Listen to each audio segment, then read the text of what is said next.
verdadera revolución para un país que busca desarrollar su industria y sofisticar su economía. Chile ha sido un país pionero en el desarrollo de hidrógeno verde en el mundo.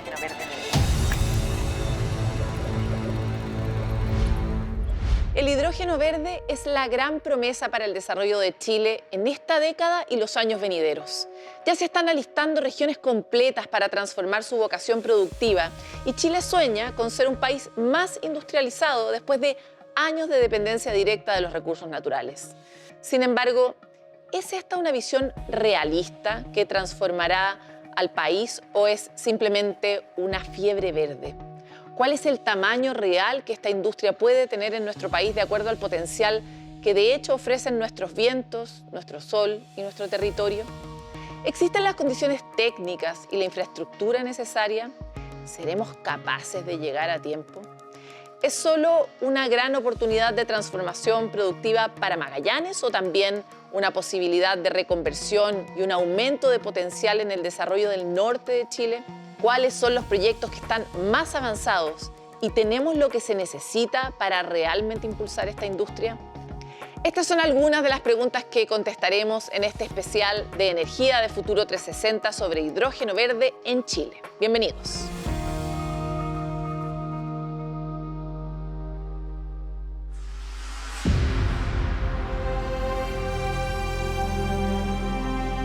Para entender el hidrógeno hay que remontarnos al origen de nuestro universo, el Big Bang. Junto al helio, el hidrógeno fue uno de los primeros elementos químicos en formarse. Es el elemento más abundante del cosmos, el más ligero y simple de la tabla periódica, pero también es considerado como el combustible de las estrellas.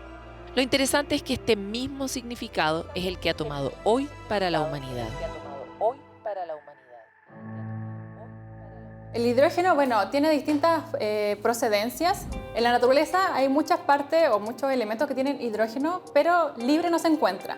Sí o sí hay que obtenerlo de una materia prima. Actualmente el hidrógeno se usa en la industria química y se obtiene de procesos convencionales que se les llama, que el proceso o la materia prima liberan CO2 al ambiente. El hidrógeno es un combustible. Eso quiere decir que se necesita energía para fabricarlo. Entonces, necesitas siempre una fuente primaria, un energético primario disponible que te permita elaborar este energético. El hidrógeno verde viene acá a la cadena de valor donde la energía renovable no puede aplicarse directamente, es decir, en aquellos procesos que no se pueden electrificar, como pueden ser los camiones de alta carga, que se usan mucho en la minería acá en Chile, los barcos de largas distancias o los aviones. Entonces aquí se necesita sí o sí un proceso de combustión que vendría acá el hidrógeno a reemplazar a los combustibles convencionales o a los combustibles fósiles que se usan actualmente. Pero vamos un poco a la historia. Corría el año 1766 y el científico Henry Cavendish fue el primero en denominar al hidrógeno como elemento químico. Pocos años después, en 1783, el profesor Jacques Charles, junto a los hermanos Robert, utilizaron este gas para elevar un globo aerostático tripulado que logró recorrer 20 kilómetros durante 45 minutos. Un primer punto donde el hidrógeno tomaba el rol de combustible. 2 décadas más tarde, a inicios del siglo XIX, ocurrió otro hecho relevante en la historia del hidrógeno. Tras aplicar corriente eléctrica, lograron separar el agua en moléculas de oxígeno e hidrógeno. Es el primer intento experimental de lo que hoy conocemos como electrólisis, el proceso clave para la producción masiva de hidrógeno a partir de agua. Pocos años después de este hito, en 1806, se logró diseñar un primer motor que usaba este compuesto, pero combinado con oxígeno. Esto fue obra de François-Isaac Derivat y aunque fue una creación simple, marcó el paso para futuros desarrollos y perfeccionamientos del motor a hidrógeno. Sin embargo, paradójicamente, fue a través de la ficción que se propuso de manera más concreta el uso del hidrógeno como un combustible. En su obra La isla misteriosa, en 1874, Julio Verne generó un interesante planteamiento. La separación de las moléculas del agua será el carbón del futuro. Esa visión, como tantas otras que tuvo Julio Verne en sus historias, se haría en realidad, pero aún faltaban algunos años. Durante la Primera y Segunda Guerra Mundial también se incentivó su uso en dirigibles, pero no hubo buenos resultados en la seguridad. 5, 4, 3, 2, 1, 0. All engine running. Luego, a mediados del siglo XX, la NASA comenzó a utilizar el hidrógeno como combustible en los cohetes destinados a misiones Apolo. Como hemos visto, el uso de hidrógeno como combustible se ha desarrollado a lo largo de varios siglos. Sin embargo, la gran novedad que involucra a Chile es que se puede producir sin generar emisiones, usando la energía del sol o del viento y ofrecer esto al servicio de producir un hidrógeno verde. En 1970, ante la finitud de las reservas de combustibles fósiles como el carbón y el petróleo, Lawrence Jones ya consideraba que el hidrógeno podría ser el sustituto natural de estos combustibles fósiles. Su mirada era preventiva y buscaba reemplazar una demanda en un mundo de inagotables necesidades energéticas.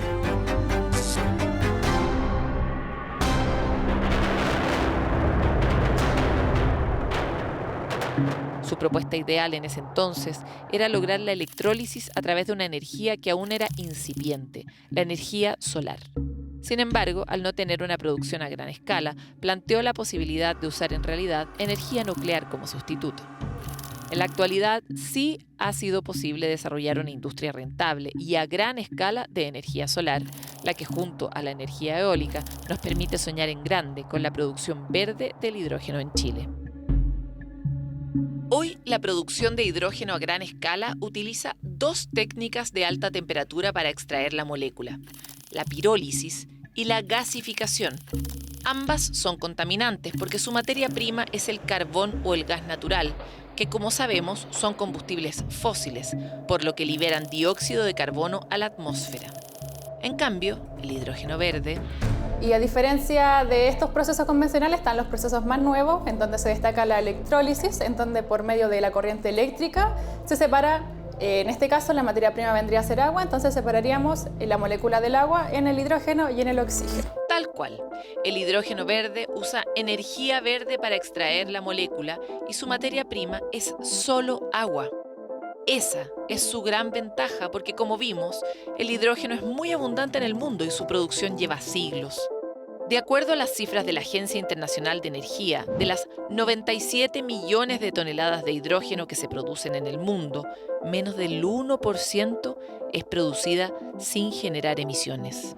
Asimismo, en la producción sucia de hidrógeno podemos distinguir la gris y la azul. El hidrógeno gris es el hidrógeno que más se obtiene actualmente, más del 90% se obtiene como hidrógeno gris, que es a partir de estos procesos convencionales, que la materia prima tiene carbono y el proceso libera dióxido de carbono al ambiente, ya que es la fuente energética. Entonces el hidrógeno gris vendría a ser aquel proceso en donde se libera CO2 al ambiente. A diferencia de este está el hidrógeno azul, en donde es el mismo proceso, pero se captura ese CO2, se almacena. Y luego está el hidrógeno verde, que es el que se espera que se desarrolle en Chile, que es aquel en donde se utilizan energías renovables como fuente energética y la materia prima en este caso sería el agua, ya que ninguno de estos dos, ni el proceso energético ni la materia prima tendrían carbono en su composición, siendo así un hidrógeno libre de emisiones de gases de efecto invernadero. Para lograr esa separación a gran escala y que ésta sea sin emisiones de efecto invernadero durante toda su cadena, es necesario utilizar energía eléctrica renovable. Dadas las características, Chile es un escenario ideal para su producción industrial. Según estimaciones del Ministerio de Energía, se espera que el hidrógeno verde contribuya con una reducción de emisiones para el mundo de entre un 25 y un 27% hacia 2050. Por lo tanto, Chile, como tiene esa condición bastante única, es un posible proveedor de esa solución del 20% para el mundo, pero además para Chile, incluso un cuarto de nuestra NDC, de nuestros compromisos de descarbonización, vienen a partir del hidrógeno. Entonces es desde ahí que Chile tiene una condición única. Y lo otro que además esta industria, lo que tiene además aparejado, es que en las zonas donde se va a desarrollar son zonas que se necesita desarrollo productivo, generación de empleo, como por ejemplo Magallanes. Entonces ahí hay una zona donde hoy día se podría generar infraestructura, servicios, energías renovables, desarrollo de empleos de futuro. La gran ventaja o la gran oportunidad que presenta Chile es que es el país que tiene el mejor recurso renovable para la generación de hidrógeno verde. A grandes rasgos no hay otro país en el mundo en el que si Chile desarrolla este mercado pueda alcanzar tan alta eficiencia en el desarrollo de energías renovables. Entonces, la gran ventaja de Chile es su potencial renovable a lo largo de todo el territorio. En el norte, con la energía solar, donde tenemos el mayor potencial del mundo, realmente es así, y en el sur con vientos realmente favorables. Esa es la gran ventaja de Chile. Todas esas características geográficas y los desafíos de descarbonización a nivel global llevaron a que nuestro país elaborara la Estrategia Nacional de Hidrógeno Verde a 2030. Un plan que se ha convertido en una política de Estado, impulsada desde 2020 por el gobierno de Sebastián Piñera y posteriormente por el de Gabriel Boric. Today is a special day for us. It signifies the culmination of a lot of work, but also the start of an ambitious new phase. Some of you may be asking yourself, what does such a small country have to do with such an enormous problem? Let me put it this way. If climate change is Goliath, there is no better place on earth to find David than Chile. It is here, from nature, that we can most efficiently obtain one of its smallest and simplest molecules, hydrogen, to help us deal with our biggest and most complex problem. La Estrategia Nacional fue presentada en primera instancia por el ministro de Energía, Juan Carlos Llobet, y ha sido continuada por el actual titular de la cartera, Diego Pardo. Como parte de los compromisos medioambientales de Chile, se ha definido el hidrógeno como un elemento relevante para lograr nuestra descarbonización. A partir de entonces, se han desarrollado diversas mesas técnicas, talleres, consultas ciudadanas, logrando una base estratégica que luego, durante el gobierno de Gabriel Boric, concluyó en el Plan de Acción 2023-2030, con medidas a corto, mediano y largo plazo. El hidrógeno cumple en nuestra estrategia nacional de descarbonización la posibilidad de descarbonizar sectores de difícil abatimiento, lo mismo en Chile que en otras partes del mundo. Porque el acero verde, la producción de celulosa, la producción de fertilizantes, la minería, son lugares donde la electrificación de todos sus procesos de productivos o de frío-calor o incluso la movilidad presentan dificultades y en ello la alternativa del hidrógeno ofrece como ciertas ventajas. Nuestra producción de hidrógeno verde también está pensada como una exportación, ¿sí? O sea, como crear un producto que es exportable al mundo. Eso obviamente tiene que ver con acompañar la transición energética y la disminución de emisiones globales, pero también tiene un significado bien importante para nuestro país por los lugares donde ocurre el hidrógeno verde. Efectivamente, según el plan a 2030, este producto tiene potencial para descarbonizar distintas áreas de la economía, como el transporte de trenes, autos, camiones, aviones y barcos, la producción de acero e incluso podría reemplazar las calderas y la red de gas y, por supuesto, el hidrógeno gris producido por combustibles fósiles. Además, se puede usar en la industria química, petroquímica y en la agricultura. Por otro lado, este alcance tendría también un correlato en creación de empleo, crecimiento y transformación productiva. Una verdadera revolución para un país que busca desarrollar su industria y sofisticar su economía, al mismo tiempo de continuar en la senda del desarrollo. De trabajo estamos hablando de decenas de miles, sobre todo en la parte de la construcción, pero también una parte importante de personas que van a trabajar en la operación. Hay que recordar que estos proyectos son proyectos que tienen una dimensión industrial muy importante. Hay plantas químicas en el fondo, lo que por supuesto implica empleos de calidad. Ya tenemos 4 proyectos grandes, ¿no es cierto?, que involucran en total 25.000 millones de dólares que están en el proceso de evaluación ambiental. Para entrar al proceso de evaluación ambiental tú tienes que haber invertido millones de dólares. Por lo tanto, son proyectos que están jugados porque efectivamente esto resulta. La proyección de inversión minera en Chile para los próximos 10 años es de un poco más de 80.000 millones de dólares. Es probable que la inversión de hidrógeno verde, si entran los distintos proyectos que uno esperaría, llegue a cifras parecidas o de una magnitud similar. Así que lo primero es que en términos de inversión esto es bien importante. Bien importante.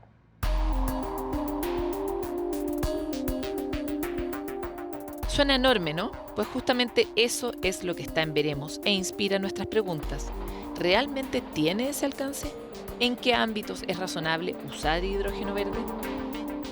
Es un mercado en desarrollo. Según Deloitte Global Green Hydrogen Outlook de 2023, se espera que la economía del hidrógeno verde crezca rápida y significativamente en las próximas décadas. De acuerdo a los datos proporcionados y siguiendo la ruta hacia una economía carbono neutral, la capacidad de mercado de hidrógeno verde puede crecer hasta en 170 millones de toneladas globales a 2030, lo que implicaría ventas anuales de 642 mil millones de dólares. Según los mismos datos, esa cifra se triplicaría a 2050, pudiendo llegar a una producción de 600 millones de toneladas, lo que implicaría ventas anuales globales de 1.400 billones de dólares, más de la mitad de lo que representa hoy la minería global. A pesar de esta enorme proyección económica, a nivel global, el desarrollo de proyectos afines tiene importantes desafíos. En primer lugar, el lobby de las compañías fósiles para retrasar proyectos limpios y perpetuar el uso de sus combustibles ha demostrado ser bastante eficiente. Asimismo, el impacto en la vida silvestre de los proyectos eólicos necesarios para producir hidrógeno, también el impacto en las comunidades locales, comienza a ser una voz cada vez más recurrente y su tecnología, infraestructura y mercado aún están en desarrollo, lo que no permite comprender realmente su alcance, su precio y sus oportunidades con claridad. Chile, en el fondo, ha ido por un camino, yo creo, correcto, que fue definir una estrategia para el hidrógeno. Fue de los primeros países que definió su estrategia, donde Chile quería ser un referente en la producción de hidrógeno y derivados.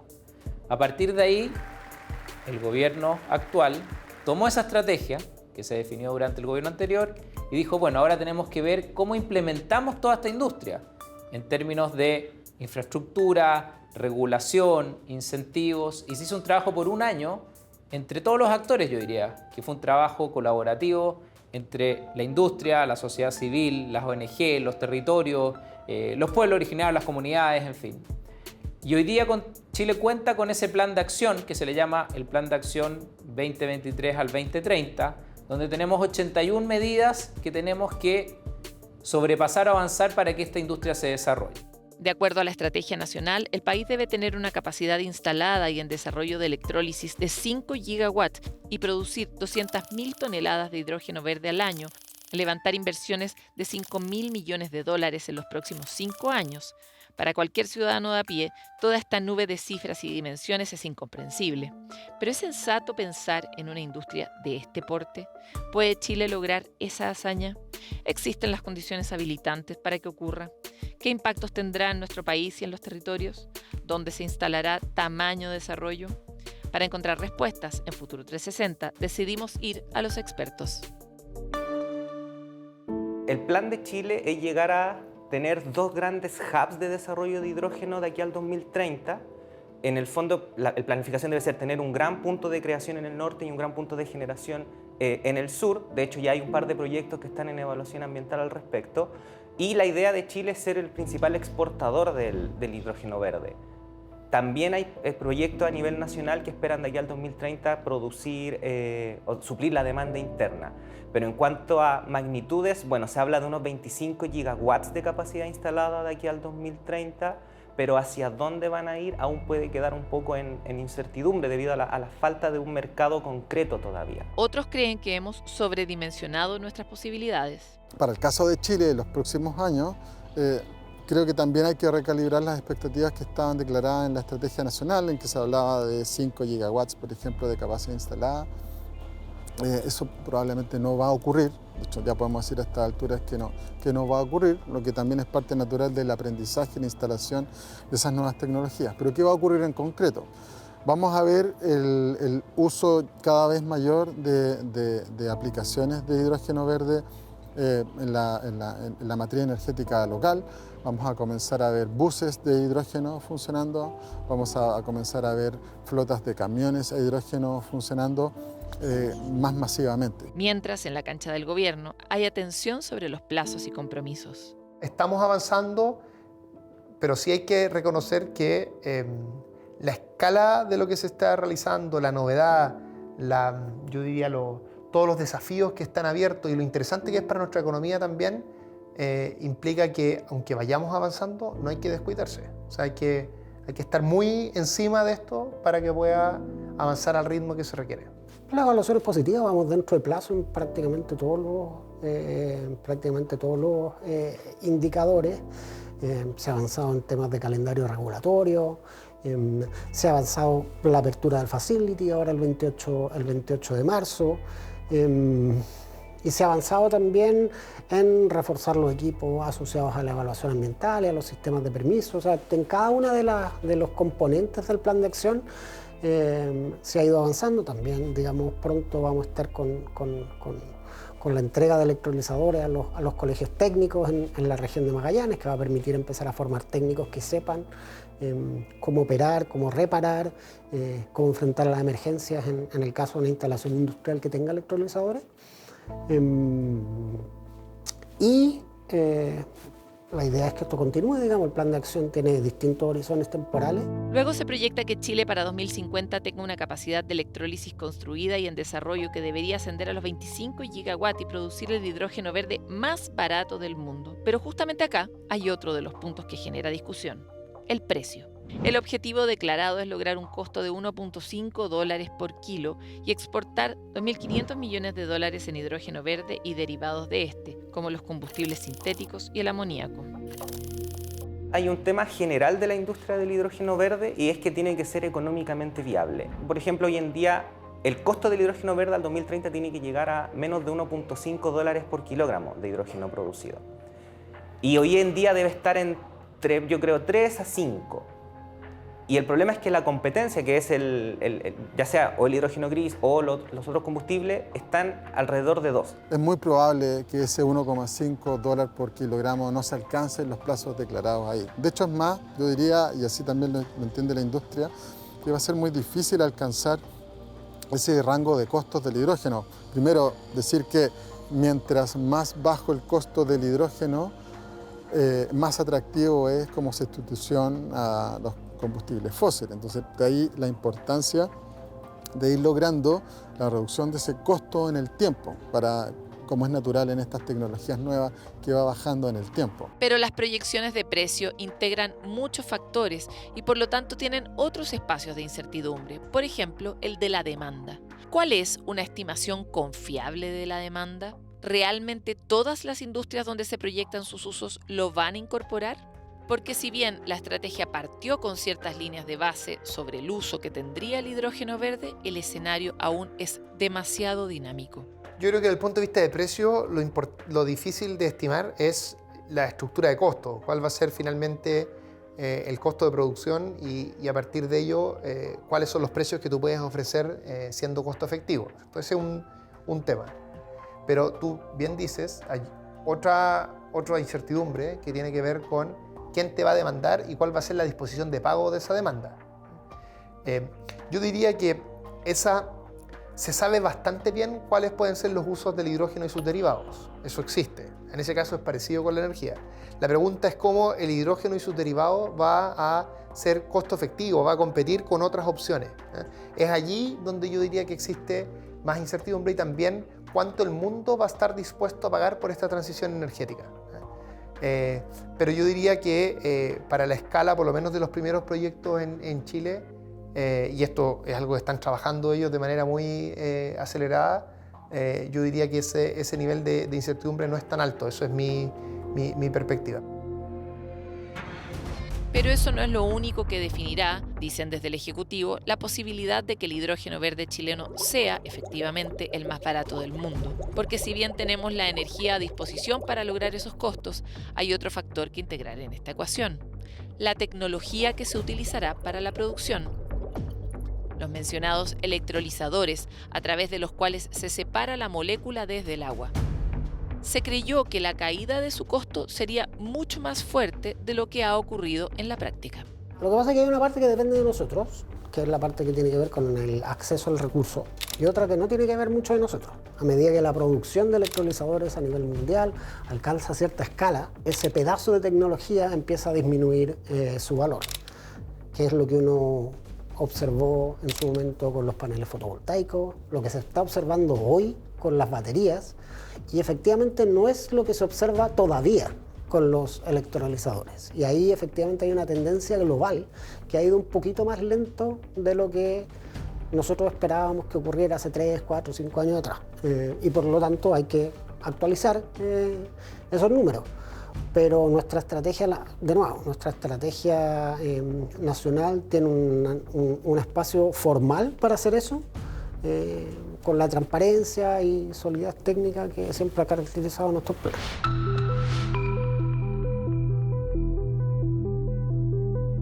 Es más, en un estudio de McKinsey llamado Global Hydrogen Flows, realizado en 2023, de acuerdo a su análisis, el costo de Chile no logrará bajar de los $2. Esto nos deja una pregunta evidente. ¿Sigue siendo viable con ese valor? ¿Sigue siendo viable con ese valor? Hasta acá hemos visto que Chile ha sido un país pionero en el desarrollo de hidrógeno verde en el mundo. Tiene un plan, tiene una estrategia que ha trascendido incluso los gobiernos. Sin embargo, la tarea es titánica y ya asoman las primeras preguntas sobre su factibilidad y tamaño real. El precio es la primera de ellas. ¿Lograremos ser competitivos? Si no alcanzamos ese número anhelado, ¿existe igual un mercado para nosotros? En el próximo capítulo revisaremos los avances, los primeros proyectos y qué está haciendo el Estado para acelerar el paso. Es el elemento más abundante del cosmos, el más ligero y simple de la tabla periódica.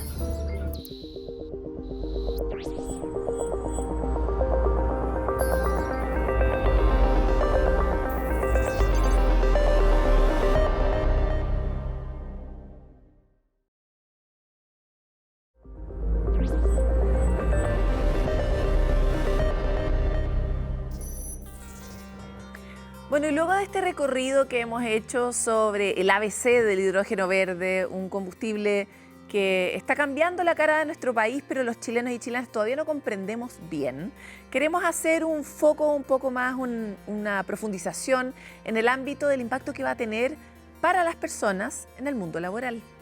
Y nos vino realmente como anillo al dedo el hecho de que la semana recién pasada el Ministerio de Energía, en asociación con el BID, presentaran los resultados del estudio Fuerza Laboral asociada a la cadena de valor productivo del sector de energía.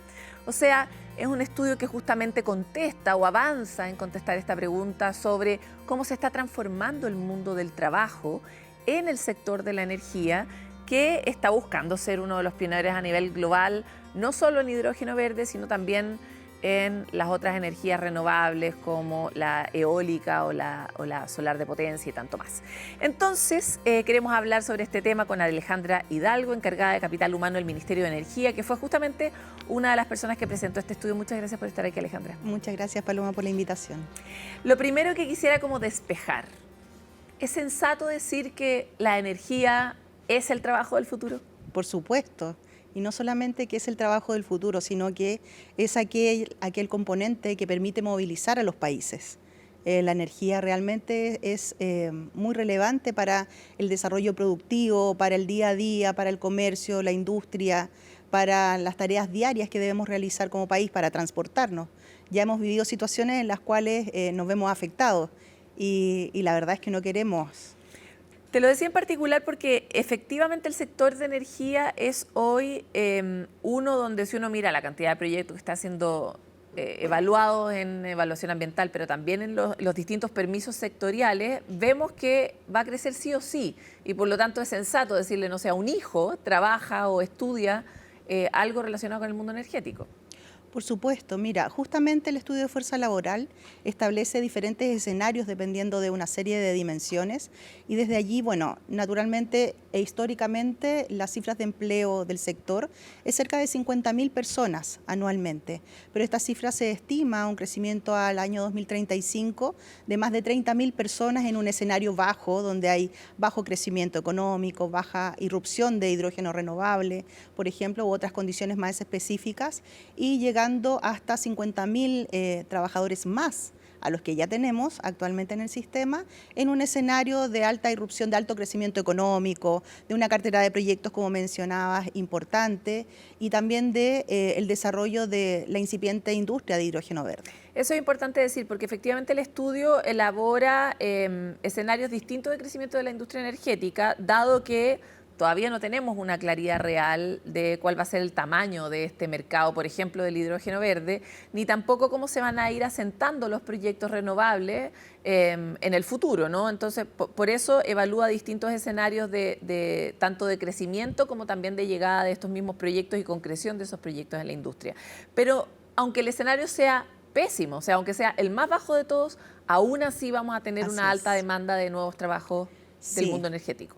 Así es, y además hay otro elemento importante. Cuando mencionaba estas cifras, es importante saber que, bueno, estamos en un fenómeno mundial que tiene que ver con el envejecimiento de la población.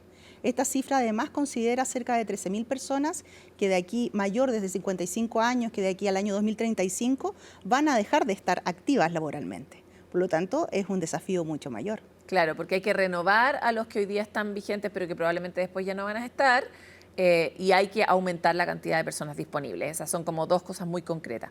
Ahora, es bien interesante porque el estudio también profundiza respecto del perfil de trabajadores. En Chile hemos tenido una larga discusión respecto de que tal vez tenemos demasiados profesionales y que no tenemos suficientes técnicos, y este estudio de alguna manera apunta en la misma dirección. Así es, efectivamente, actualmente en ciertos perfiles laborales, especialidades, carreras genéricas o afines al sector energía, hay una muy buena formación a nivel universitario, profesional. A nivel de técnico medio, nivel medio, egresados de liceos de educación media técnico profesional, hay una brecha muy importante con el sector, sobre todo en las especializaciones de electricidad, electrónica, mantenimiento industrial, y justamente son este tipo de trabajadores futuros que necesitamos se incorporen, pues no solamente tienen una tremenda oportunidad en el sector. Nosotros en el programa de Capital Humano del Ministerio de Energía tenemos una iniciativa denominada Elige Energía, que muestra todas las oportunidades que tendrían los jóvenes para atraer este talento joven al sector. Es muy importante porque estamos hablando de perfiles híbridos, que hoy en día puedes estar en electricidad en un proyecto y luego puedes ir avanzando a energías renovables o a electromovilidad o energías de futuro. En verdad, son temas que hoy en día son muy atractivos. O sea, hay que comprender energía como un ámbito continuo, no con un nivel de especialización demasiado continuo puntual. Y muy transversal, muy transversal. De hecho, las personas que están en energía estamos muy relacionados con los sectores de construcción, con el sector también de automatización, etcétera, y vienen estos desafíos también. Son todas infraestructuras que se habilitan unas a otras. Así es. Están interrelacionadas. Y estamos en un momento tal de la transformación ecológica, pero también digital. Y eso obviamente tiene una demanda mayor también en los perfiles. Por lo tanto, la brecha que hoy en día tienen los liceos de educación media técnico profesional versus lo que requiere la industria, se va a complejizar mucho más. Ya. Quisiera avanzar un poco sobre, en el fondo, lo que planteaba, cuando decías perfiles híbridos, yo me imaginé que ibas a hablarme más que de distintos tipos de industrias energéticas, de distintos tipos de habilidades. Lo digo porque cuando uno piensa en el sector energía se imagina puro ingeniero, como que todos sean buenos para las matemáticas. Cuéntanos un poco cuánto exploraron en cuáles son esas habilidades que se requieren dentro del sector de energía y si van más allá de la ingeniería en el fondo. Claro, basales ingenierías, pero hay muchas que tienen que ver con mantenimiento industrial, hay algunas que más transversales que podrían tener que ver, y de hecho existen, de derecho ambiental, de recursos naturales, el área de química, logística de gases, almacenamiento, gestión energética. Te preguntaba justamente porque nos llamó mucho la atención con el equipo este perfilamiento de gente que sepa más de química. Sí. Porque el hidrógeno verde supone un conocimiento de química que levanta el talento científico en Chile como nunca antes. Así es, sí.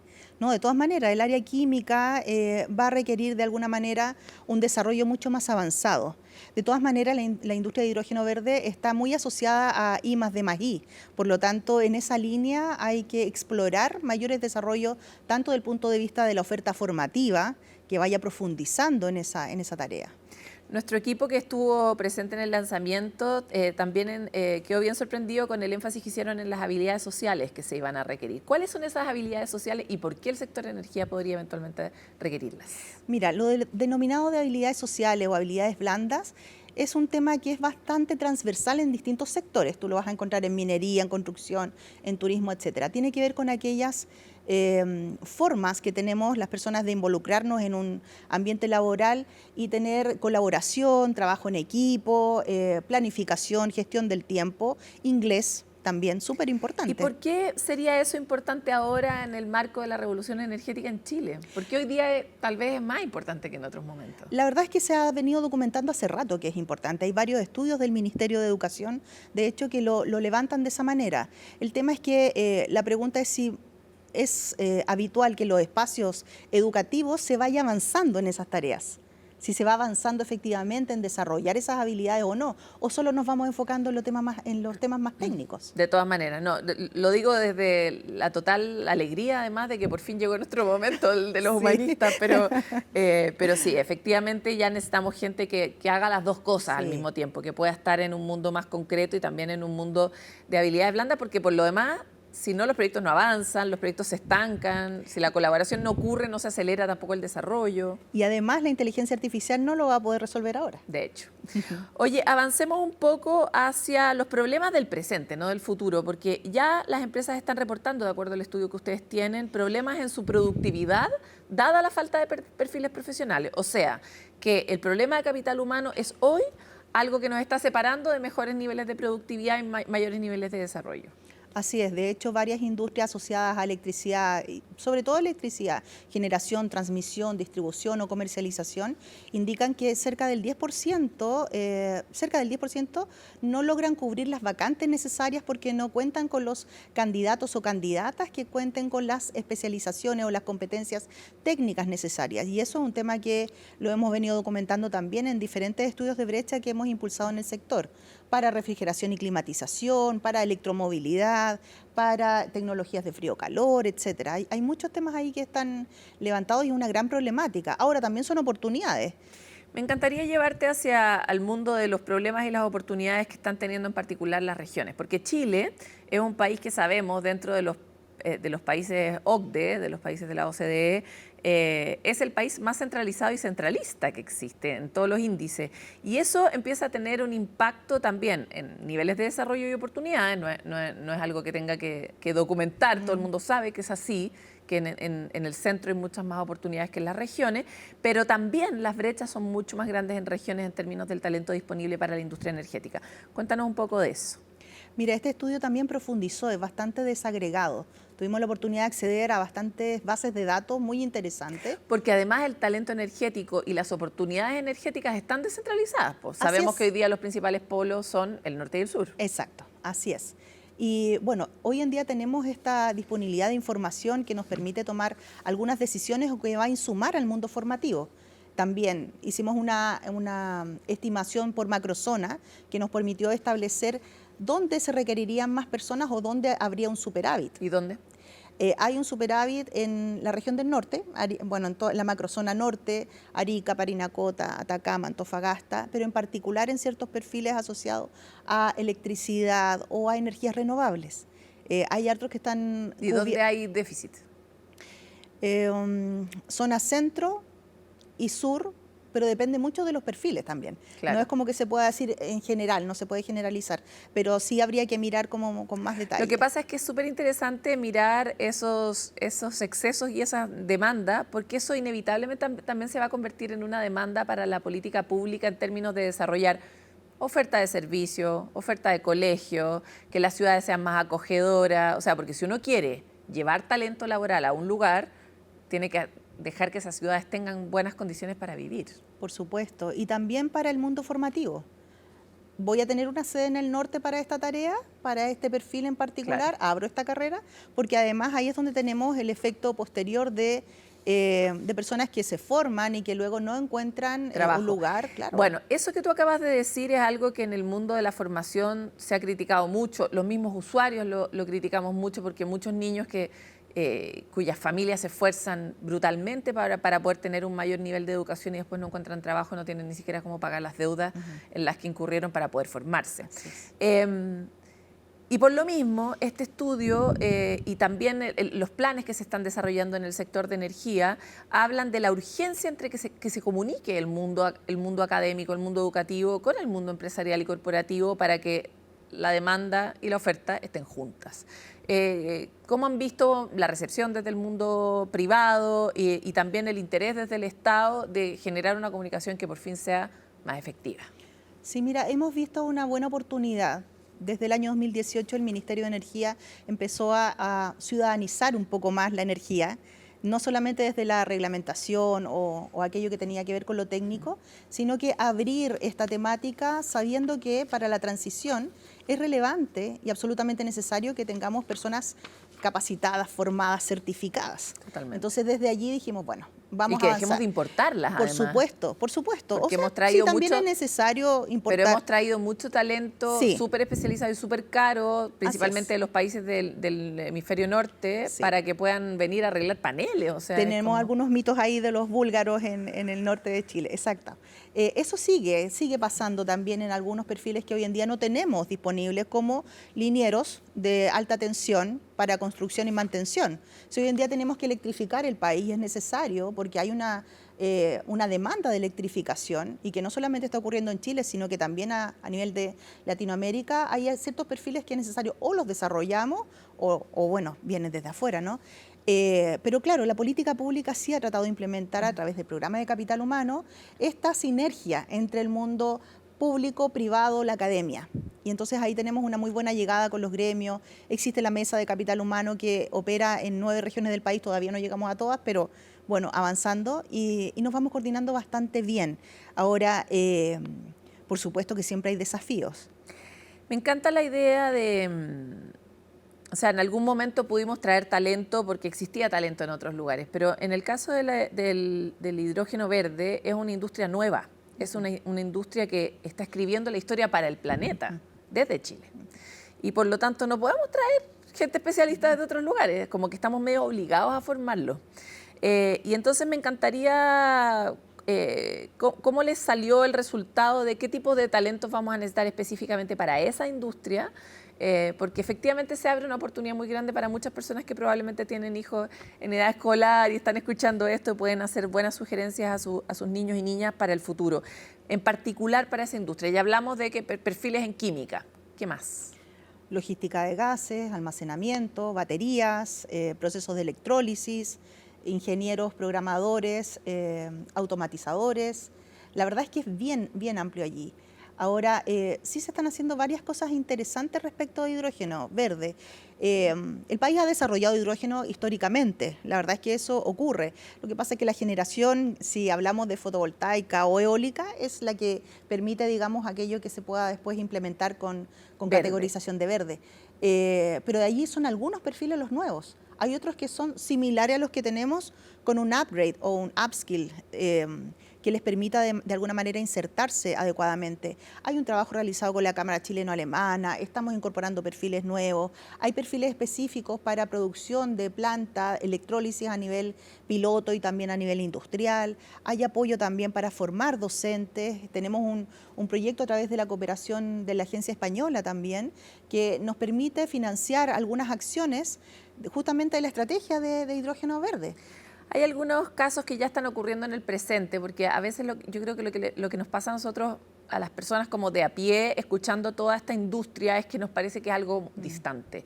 Pero sin embargo ya hay muchas historias que se están contando. O sea, hay proyectos de recapacitación de personas que antes pertenecían a la industria más de producción fósil, que están aprendiendo nuevas habilidades, como tú dices, el upskill, para ser parte de la industria de hidrógeno verde. Y esa historia se está contando en la región de Antofagasta, en Mejillones. O sea, hay casos muy concretos donde personas que antes sabían unas cosas que tal vez vienen en bajada pueden mejorar sus habilidades para estar actualizadas de acuerdo a los nuevos desafíos.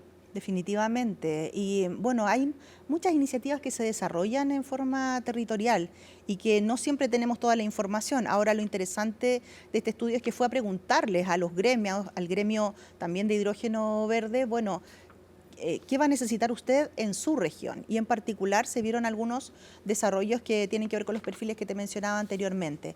Pero claro, lo vamos a necesitar también, sobre todo la base de química y de electricidad para la electrólisis, la vamos a necesitar de todas maneras. Totalmente. Este caso de la empresa MAE que mencionaba me parece muy interesante porque con algo que parece o suena a veces tan intangible y que parece estar tan en el futuro, efectivamente hay cosas que se tienen que empezar a hacer ahora. ¿Tienen ustedes una idea de si el sistema educativo, si las personas nos ponemos las pilas hoy, cuándo eso va a tener efecto en el mercado y si vamos a llegar a tiempo a las necesidades que se requieren? Bueno, hay un desafío gigante. La verdad es que hay que reconocerlo y lo menciona muy bien el estudio. Las cifras que hoy en día tenemos y la dotación y la oferta formativa va a estar al debe, si lo pensamos en 10 años más. Lo que se está haciendo hoy en día tiene que ver con algunos cambios estructurales. Mineduc está impulsando la actualización de las bases curriculares de educación media técnico profesional. Muy relevante, si aquello no se actualiza a lo que hoy en día está necesitando la industria, la brecha va a ser mucho mayor, imposible de sortear. A nivel de universidades, centros de formación técnica, también están incorporando en sus mallas curriculares los estándares que están definidos en el marco de cualificación para la formación técnico-profesional. Y todo eso va permeando en la actualización docente, en la compra de equipamiento, etcétera. Entonces, hay que avanzar, pero también lo sugiere el estudio, y lo han dicho también en otros países, la importancia de las microacreditaciones. Entonces también este es un llamado al mundo de la formación. La formación no puede ser tan extensa, de tantos años. ¿Qué es una microacreditación? Es que ese concepto es importante. importante. Mira, es un concepto que todavía se está avanzando en un consenso a nivel más internacional, pero tiene que ver con cursos de especialización cortos que nos permitan obtener certificaciones y nos conecten en una ruta formativa, en una pasarela formativa, digamos, en donde podemos estar en dos sectores e irnos moviendo laboralmente desde minería a energía, de energía a construcción, etc. Claro, eso le pone una demanda súper fuerte, o sea, una exigencia bien fuerte a las universidades y a los centros de formación en general de generar esta oferta muy concreta y muy resolutiva, ¿no? Es como Así táctica. Es. Y no olvidar que también existen otros mecanismos como la certificación de competencias laborales. Aquellas personas que han aprendido en la industria, no se formaron, no tuvieron la oportunidad quizás. Pero ya saben hacer la cosa. Saben y lo demuestran. Y entonces ahí ocurre el proceso de certificación de su competencia laboral. Ahí el Estado tiene una organización que es Chile Valora específicamente, que se dedica justamente a eso, a reconocer cosas que uno ya sabe, pero que no ha logrado certificar. Me parece importante varias cosas. Primero, ¿existen canales para que las personas sepan a dónde ir para certificar lo que ellos ya saben? O sea, ¿existe un canal como claro y fácil para las personas de a pie? Sí, Chile Valora tiene su página y en donde puedes obtener, claro, información de la certificación, pero ahí también hay mucho impulso de la misma empresa. La empresa que busca que sus trabajadores se certifiquen. Se puede buscar corporativamente también. Claro, o lo buscamos nosotros también en el Estado, o sea, lo hacemos importantemente. Dentro de los perfiles, tengo acá la lista, dice, como tú decías, ingenieros químicos, especialistas en energías limpias, programadores ligados a la digitalización de los procesos. Tú también lo mencionabas en relación a cómo la convergencia de la transformación digital está llegando también con la transformación energética. Ingenieros en telecomunicaciones especializados en ciberseguridad. Qué gran Este tema. punto es bien relevante porque buena parte de los rumores que se han levantado a propósito de los grandes blackouts en el mundo tienen que ver con ciberataques. Sí, en verdad es un tema que hoy en día estamos recién viviendo, pero que hay que prepararse para ello. De hecho, yo vengo desde la cuenta pública de Chile Valora y estaban levantando algunos perfiles que tenían que ver con ciberseguridad. Y bueno, hay que hacer todo un proceso metodológico para avanzar en ciertas capas de ciberseguridad y que todos aquellos elementos que sean necesarios incorporar en la industria o los servicios públicos para resguardarnos y blindarnos ante situaciones que ocurren, de todas maneras, vamos a tener perfiles también en energía que se van a especializar. Es como si tuviésemos que mezclar un ingeniero eléctrico con un ingeniero informático o un técnico también, y hacer ese mix. Mucho más multitask en el fondo. Exacto, entonces ahí es donde nosotros hablamos de perfiles híbridos. De todas maneras. Hablaba también de, bueno, como tú decías, instaladores, encargados de mantenimiento, de operación de baterías, profesionales ligados a la inteligencia artificial, profesionales ligados al data mining, big data, medición inteligente. O sea, básicamente ponernos al día con demasiadas industrias que están avanzando a una velocidad que no nos imaginábamos. Te quiero agradecer mucho, Alejandra, porque efectivamente este mundo es un mundo muy desconocido para todos nosotros, pero también está lleno de oportunidades para los chilenos y chilenas. Sí, muchas gracias por la invitación y también pensar que esto es un elemento que no es solamente de la industria, sino que además contribuye a la calidad de vida de las personas. Estamos en tiempos de fragilidades energéticas y la energía se ha convertido en la gran infraestructura que habilita el desarrollo de prácticamente todos los ámbitos de la vida que hoy están acelerándose, ¿no? Y es por lo mismo que nos ha parecido importante hacer una mirada más en profundidad respecto de esta industria, de este estudio que aborda a la industria en general, no específicamente a la industria del hidrógeno verde que todavía está en un estado de volatilidad. Sin embargo, hasta en el peor escenario de concreción de los proyectos de hidrógeno verde, aún así vamos a requerir a todas estas personas atentas de una industria que solo va a crecer, porque tal como señalaba Alejandra, la demanda energética es una que en todas las proyecciones se multiplica y se multiplica a propósito de los proyectos que estamos teniendo como especie, desde ir al espacio hasta lograr tener sistemas de inteligencia artificial que mejoren otras industrias. Todo eso se sostiene sobre un chasis que es la energía. Esperamos haber sido un pequeño aporte en este complejo mundo en el que estamos y les contamos que pronto viene otro especial sobre hidrógeno verde que busca profundizar sobre el estado de la industria y ayudar a aclarar qué es el bosque y qué es el árbol en este escenario que está lleno de promesas, que lo vemos muy intangible y sin embargo ya se está materializando en nuestro país. Nos vemos muy pronto en otro capítulo especial de Futuro 360.